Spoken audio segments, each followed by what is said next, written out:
পাবনার বেড়ায় অসময়ে ভাঙছে যমুনা। এতে দুশ্চিন্তায় নদী পারের মানুষ। হুমকির মুখে কবরস্থান, মসজিদ, মাদ্রাসা সহ অসংখ্য ঘরবাড়ি ও কৃষি জমি। অভিযোগ, ড্রেজার দিয়ে অবৈধভাবে বালু তোলার এমন পরিস্থিতি। যদিও পানি উন্নয়ন বোর্ড বলছে ভাঙন রোধে পাঠানো হয়েছে প্রকল্প প্রস্তাবনা। মাঠের অলরাউন্ডার আমি, আর ঘরের allrounder Tilex. Tilex toilet cleaner, clean মানেই টাইলক্স।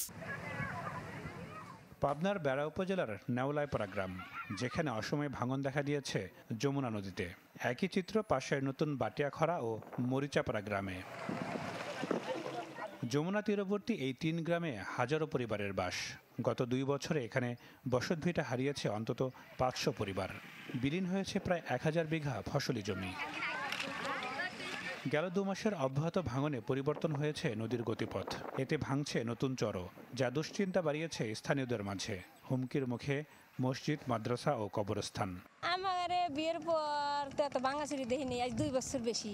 এতদিন ভাঙা সিঁড়ি না। যেখান থেকে বাড়ি ঘর আসছিল ওই মধ্যে ওগুলো সরে গেছে, আর এইগুলো নতুন বাড়ি ঘর হয়েছে কেবল। আর এরা যে ভাঙিয়া যায় তাহলে এরা উঠে দেব। এখন নদী আমাদের শত শত একর জমি মনে করেন নদীর গর্ভে বিলীন হয়ে গেছে। ওই জায়গাতে পুরোপুরি আবাদি ছিল, মানে গম বুনতো এবং বাদাম বুনতো। এখানে এই আজ 2 বছর ধরে ভাঙছি।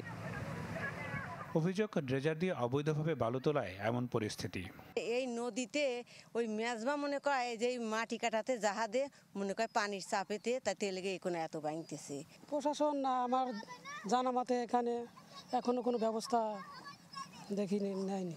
পানি উন্নয়ন বোর্ড বস্তা ফালার দিক বা সরকারের যা করা লাগে করে দিক। আমার ভাঙন কবলিত এলাকা পরিদর্শন করেছেন পানি উন্নয়ন বোর্ডের কর্মকর্তারা। জানান, বরাদ্দ পেলেই শুরু হবে কাজ। পরিদর্শন পরবর্তীতে উক্ত কাজটি বাস্তবায়নের জন্য নোটশিট প্রেরণ করা হয়েছে। অর্থ প্রাপ্তি সাপেক্ষে উক্ত প্রতিরক্ষামূলক কাজটি বাস্তবায়ন করা হবে। অবৈধভাবে বালু উত্তোলন বন্ধ করা গেলে অনেকটাই কমে আসবে নদী ভাঙন, মত নাগরিক সমাজের। Desk report, channel 24।